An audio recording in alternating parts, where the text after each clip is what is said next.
So last time we discussed a generic overall global view of a CV, I suppose, in terms of things you should have, things you should not have. But I guess we probably need to concentrate on specifics this time. One of the things to concentrate on is pet hates, because I know every recruiter's got some. Can you give me some of yours? Yeah, well, one of mine is having a picture in a CV. It can be the source of amusement sometimes for recruitment consultants or recruiters, but I don't think culturally in this country it works particularly well having a photo in there. It might work very well in other countries, it might even be encouraged, but I think it's just a source, well, a potential area where you could actually set yourself back rather than help yourself out. So I personally would never advise anyone to put a photo in their CV. That resonates with me, definitely. We've laughed at a few in our office before and never really achieved the objective that the person intended, I'm sure. For me, the one thing I would really advise somebody to avoid is talking about themselves in the third person. There are a time and a place for it, but not your CV. First person on your CV for me, and I'd definitely recommend that to all concerned.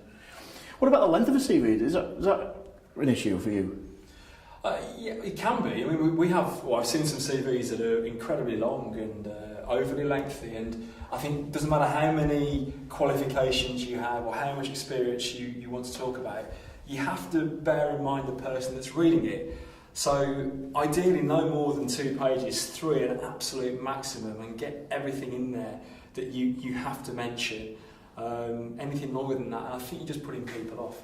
What are your views on personal profiles? They're not for me. I know some people do like them, so I wouldn't say a hard and fast rule not to include it, but I'd think long and hard about whether I was going to include it. And if you are, keep it punchy, keep it succinct, and keep it relevant.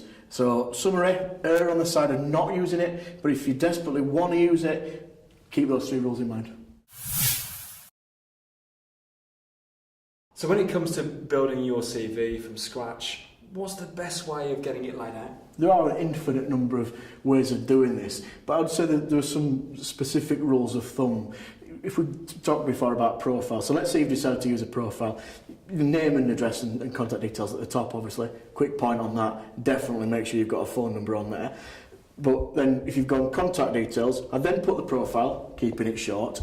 I'd then go into job history. And a quick tip on job history, make sure your current job is the first job that appears, not the last job, because that's what the recruiter is looking for and they don't want to have to go and find it. From there, I'd go into education, and the size and content of that depends on how relevant it is to the job. And without being a bit snobby about it, it depends on what you've achieved. Good degree, worth putting some detail in there. Couple of GCSEs, gloss over it, put them on, but don't dwell on it. And then I'd also put a little bit in about hobbies and interests, but be mindful not to alienate people, so keep that fairly generic as well. I think something I would add to that is aesthetics and the way the CV looks overall, not just content, but how it's actually presented. It might not matter to some people, but it might matter to others, and if it can give you 5 or 10% advantage over someone else, then have it in mind. And what I basically mean by the way it looks is make sure it's well spaced, it's well presented, there's the right use of bold font, you use a font that's legible as well, which is also can be something that's very, very irritating for recruiters. But when you talk about key sections that you need to bullet point, use bullet points. They can have emphasis and impact, and they can make a point easier to understand and digest. What about those that are not very good at that? Because that's not one of my strong points, I've got to be honest. Can you get help from somewhere for that? Well, the help you probably could get, there's probably some CV templates online that could help you in terms of how to present it. I know there's some in Microsoft Word which you could use as well. But failing that, ask a friend who you know is good at that kind of thing and has a good attention to detail. So, any advice on specific content, the things you need to look out for there? I think when you write your CV and you talk about your jobs and anything, keep the language clear and concise and easy to digest. No jargon, no continuous chunks of prose, just separated by commas. Because if you're the person reading it, you're going to get bored by it, and I think it's very difficult to take in.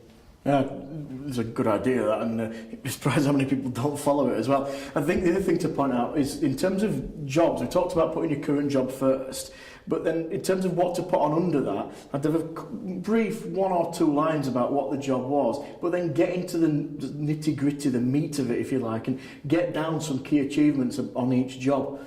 Yeah, I think key things you can include there were KPIs that you were measured by, and stats that sort of proved if you increase productivity by X%, put it in.